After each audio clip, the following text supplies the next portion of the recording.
pour démarrer, je souhaitais effectivement partager un petit travail qu'on a réalisé sur, on va dire, l'état de l'art de la formation et des plateformes en ligne. On sait qu'il y a une forte accélération de cette tendance et de ces usages. Et donc pour démarrer, je proposais de démarrer par un petit panorama rapide. L'idée de vous donner quelque part une mise à jour un peu de ce qui se passe et des grandes tendances. Alors, nous, le Hub Institut, effectivement, on est un think tank, hein, on se répartit sur 4 activités, la plupart de vous nous connaissez bien. Voilà, on va démarrer directement dans le vif du sujet. Donc, l'idée, clairement, c'est il faut apprendre à apprendre. C'est-à-dire qu'aujourd'hui, il y a des vrais enjeux autour de la transmission de la connaissance et un grand nombre d'innovations, de plateformes et autres vont essayer de se positionner sur cet enjeu. Le concept, c'est plus d'acheter un diplôme, mais un savoir-faire.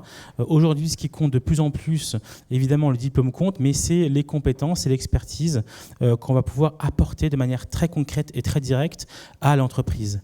Alors, il est clair qu'on s'en rend compte avec des démarches comme TED, par exemple, avec plus de 2000 conférences disponibles en ligne gratuitement. Il y a une tendance mondiale d'accès direct à la connaissance, d'accès direct au savoir, et on ne peut plus placer à côté. Voilà. Le Web 2.0, de son côté, a permis un essor effectivement assez intéressant de nouvelles plateformes. Et donc l'idée, c'est de donner de plus en plus de pouvoir, non plus seulement aux sachants, mais à ceux qui veulent savoir.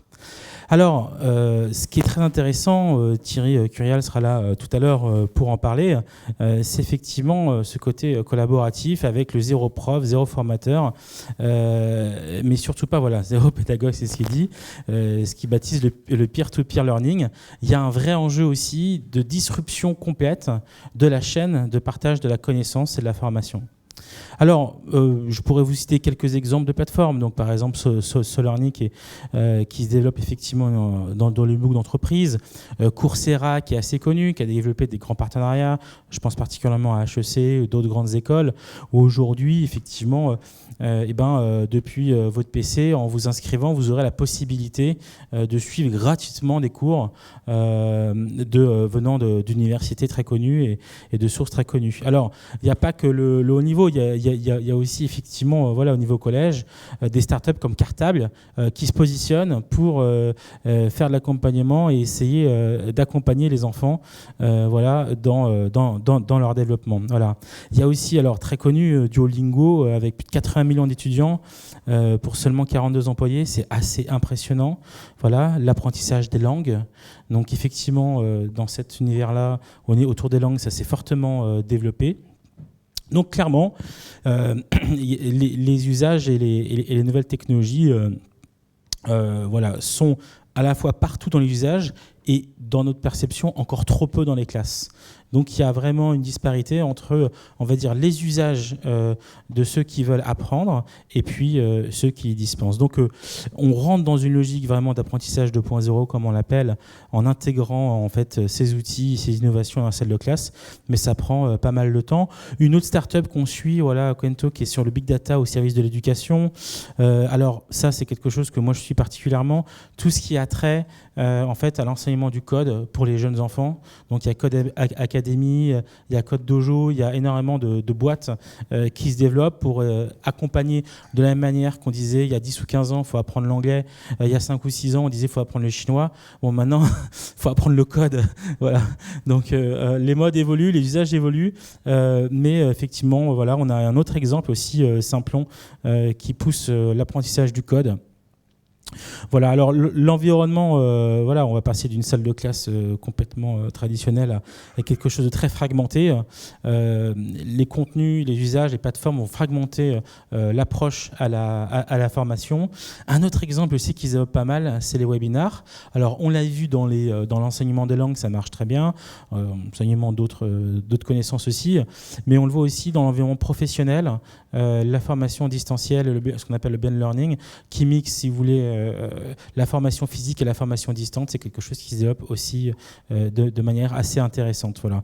L'occasion de faire intervenir des experts d'autres pays ou d'autres zones et qui ne pourraient pas forcément se déplacer sur chaque session de formation.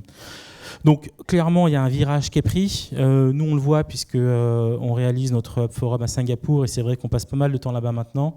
Et on voit vraiment la massification des usages où le mobile prend l'ensemble de la valeur. Et donc même sur la partie apprentissage, effectivement, le mobile va devenir le lien central avec les sujets d'apprentissage et d'enseignement. Le Anywhere, Anytime, Any Device. Quelques exemples, voilà. StudyQuiz qui se positionne directement sur mobile. On a d'autres exemples plus éducatifs avec Philippe Hop, pareil, sur mobile et l'apprentissage des langues. On a après, effectivement, ce qui est important aussi de se dire, c'est que évidemment les GAFA, ils passent pas à côté de cet enjeu. Ils ont bien compris que la formation va être disruptée et du coup, soit ils investissent. Donc on a l'exemple de voilà, 10marks qui est par Amazon ou EDX qui est la plateforme MOOC de Google. Ils ont bien compris qu'il y a un vrai enjeu et qui ne peuvent pas ne pas être présents. Voilà. Donc nous, on suit aussi de près les investissements via les ventures qui appartiennent à ces boîtes-là pour voir un peu sur quelle boîte ils misent, justement, en termes de formation en ligne, de MOOC ou de e-education. Voilà. Donc ça, voilà, ça typiquement, c'est la plateforme de Google. Donc n'hésitez pas à aller faire un tour.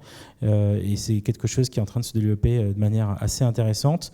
Alors, il y a un point, et ça c'est assez impressionnant, on l'a vu récemment, Stanford propose un certificat uniquement pour une formation en ligne à 16 000 $. Ça veut dire que vous n'êtes jamais allé à Stanford et vous allez suivre des cours en ligne et à the end of the, voilà, et ben, si vous voulez vraiment le certificat à Stanford, c'est 16 000 $. Donc clairement, il y a un enjeu et c'est pour ça que les marques éducatives doivent être fortes. C'est pour ça que en tant que corporate, si vous avez des programmes internes, les certifications en ligne doivent aussi être quelque chose, si vous voulez. Donc, que vous soyez certifié avec Google, comme le montre le slide, c'est une bonne chose. Mais après, ce qu'il faut aussi intégrer, c'est que dans cette compétition mondiale, les marques éducatives vont vraiment essayer de pousser leur marque à l'international et de vendre de plus en plus et de pousser des offres de e-MBA. Voilà. Alors, quelques exemples, hein. On a des pistes. Là, c'est intéressant aux Philippines. Effectivement, le livre tient dans une carte, dans une carte SIM. Donc, on est vraiment rentré dans une ère d'optimisation. Nous, là, l'idée, c'était, si vous voulez, de vous dresser un panorama un peu rapide, échanger aussi sur l'idée qu'en fait, l'innovation, elle vient de partout, aussi dans la formation, et qu'on va pouvoir rapidement arriver à des produits finis, à des produits accessibles extrêmement rapidement avec des plateformes technologiques qui vont permettre d'accéder directement à un produit qui sera distribué auprès ou de vos collaborateurs ou de vos clients. Voilà. Merci beaucoup.